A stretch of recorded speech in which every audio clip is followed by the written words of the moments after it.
Do you want to pin comment on Facebook Reels? You can pin someone comment on Facebook Reels with just a few simple steps. Before we begin, please like this video and subscribe to our channel.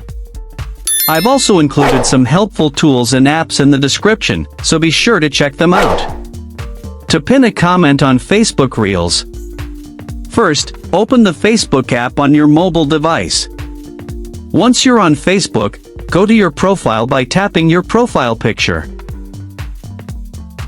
Now you are on your Facebook profile page. Scroll through your profile and open the reel where you want to pin a comment. Once the reel video opens, tap the comments icon to view all comments on the reel. Scroll through the comments and find the comment you want to pin. Now, long press on that comment. A pop-up menu will appear with different options. From here, tap Pin Comment. The selected comment will now be pinned at the top of the comments section on your reel.